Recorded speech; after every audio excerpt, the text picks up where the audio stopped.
Hey guys, it's Lemming Rush, and welcome to another Path to Purple replay analysis. So basically, if you're new to this series, it's when I go over a great game that I had in, any tank, and then I go over the good things and the bad things that I did. This map is definitely not short of bad things and mistakes that I've made. However, it's also really good. I mean, I'm in this gameplay as very aggressive, and it paid off extremely well.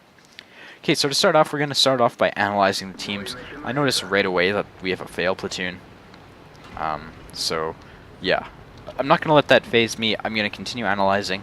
They have 4 tier 10s, 2 tier 9s, and the rest are tier 8s. So, right off the bat, I notice, the 3 heavy tanks at the top, the tier 10 heavy tanks, I expect them to go this side. And the 183, I'm thinking is probably going to pop up somewhere here.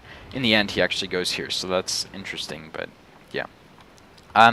Looking at their tier 9s, I expect to see the Foch, the Leopard prototype, and everything else except the T-34 and the heavy tank, on this side. So yeah, I can expect that to happen.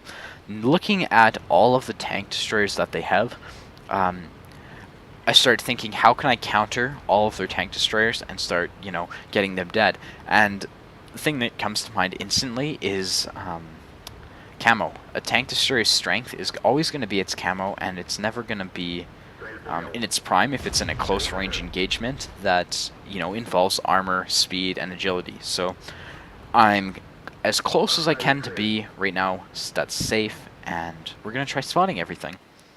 So we're actually brawling with a Leopard prototype right now. As you can see, we're using strong gun depression and armor. In my opinion, the Russians have great gun depression, but I play Chinese tanks, so yeah, I'm weird. Looking at the backup, I mean, I'm asking artillery to hit this Leopard prototype right now, and I don't think he does even get close. So yeah, we're able to see that we have 4 tanks here. So yeah, I'm on this flank. I'm going to start pushing it because I want to win the cap circle. I mean, the cap circle is a huge advantage. Obviously, you start controlling the enemy team simply by getting on cap. So yeah, we're pushing the pace here. We want to win this flank quickly. Leopard prototype misses his shot, and now we're going to try putting them into our shuttles into the Ferdinand. So we missed that there. It probably should have gone in, but it was a snapshot, so yeah. Leopard prototype decides to YOLO me. He hits my tracks into 0 damage. We put another one into him, and then, yeah, we're going to get the kill here. Okay, so now that he's dead, we can start engaging this Ferdinand. We're going to get hull down against the Ferdinand, and then start aiming for his upper casement. So yeah, put one into him, look around, and then we're going to put another into him. Cool. So that's our second kill. 2 really quick kills there, which were really important kills, simply because, once this T-34 and this, the tanks in front of me are cleared, we've won this flank, and we can now control the game. And you'll see what I mean in a sec. We're going to try putting them into the engine compartment of this T-34. Put auto aim on because we really don't need to aim. It's the T-34's side, and yeah. So T-34 is done. Now we're going to go after this Jagdpanther 2. Since the RHM doesn't have shots on us, just going to dip down here. And, we're a really good shot, so we missed the Jagdpanther 2 because we are an extremely skilled player, and we're good at, doing that. And we're just going to finish him off here. So we don't get the kill, but he dies. He, pretty much tunnel visioned on me. There wasn't really anything he could do, though. Okay, so we're going to finish off clearing this flank. There's 3 tanks left. There's a Tiger 2 who is stock. I can immediately notice that based on his turret. We put one into him, trying to hit his ammo rack, which is under his turret, by the way. And yeah, we're going to go after this Foch now, who seems to be YOLOing the C-34. So what I did here is I immediately went to the Foch's side. TDs are generally not meant to be played that aggressive, obviously. Well, no tank is, but never do that in a TD. So because you don't have the turret speed or traverse. So yeah. Okay, so we YOLO this RHM simply because he's a one-shot and we need to get him out of the game. We take our time in hitting him there. We don't use auto aim, and we make sure the shell goes in. We pick up our 5th or 4th kill on the Tiger 2, and yeah, we're gonna go after artillery now. So Big thing so far is we've won the cap circle, and that's basically given us the initiative. As you can see, the Centurion 1 is going back to get on cap, which in my opinion is useless. However, you know, a smart thing for artillery to do might be to get on cap. It's his call. I would probably do that if I was in a French artillery and just sort of, you know, start putting pressure on the enemy.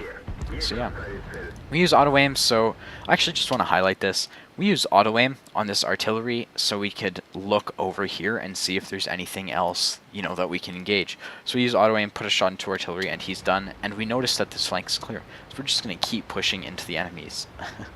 I'm obviously an aggressive player, as you guys can tell. So yeah. Centurion 1's going to get on cap in a second, and we're going to go after this AMX-50B, and this is probably the biggest mistake you could really ever make. I get lucky here, though. Okay, so what I'm going to do is I'm going to YOLO this AMX-50B, and I make a number of mistakes here. I put auto-aim on, and I totally forget to take into account, you know, if he tracks me. And he actually does track me, and you'll see. So we put auto-aim on, he tracks us, and we miss our shot. You can see that right here that we missed, and he's a 50B, so he's just going to totally wreck me.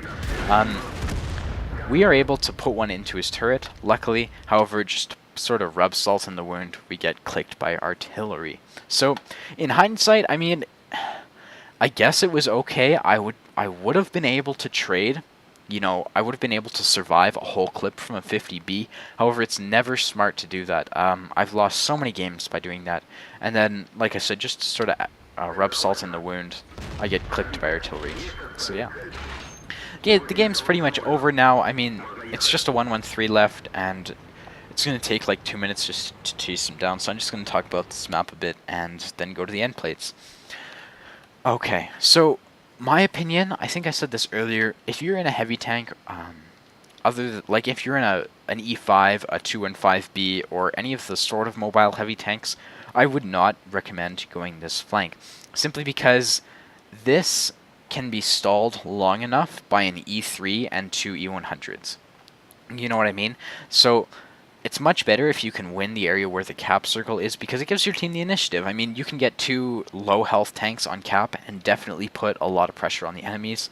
And then once you've won this flank, it's really easy to defend, considering you have this ridge here with bushes, you have ridges here that you can use, and ridges here. So yeah, it's actually really easy to defend. So generally, if you're in, you know, anything other than an extremely slow heavy tank, I would definitely recommend going this side. You know, however, if you're in a mouse or something and you see your whole team using my username as a strategy guide on this side of the map, I would still go to cap. That's my honest opinion, simply because the cap wins the game, especially in an encountered mode like this. So yeah. Anyways, let's go look at the end plates. So as you can see, that was a mastery badge. Top Gun anti-caliber. We made 95,000 credits and 1,975 XP. 6,000 damage, 6 kills, so we ended up killing that 113, I believe. Let's just double check. Yep, we got the kill, so that was great. So yeah, like I said, go the cap side of this map, and then defend from there. So, and yeah, play aggressively like I did if you have that opportunity. And yeah, if you have any questions about this map, about this tank, about World of Tanks in general, feel free to let me know in the comments down below. And yeah, if you like this video and you want to see more, be sure to hit the like button. And if you're new to my channel and you want to get regular updates on my videos, be sure to hit the subscribe. So yeah, anyways, I hope to see you around. Later, guys. Bye-bye.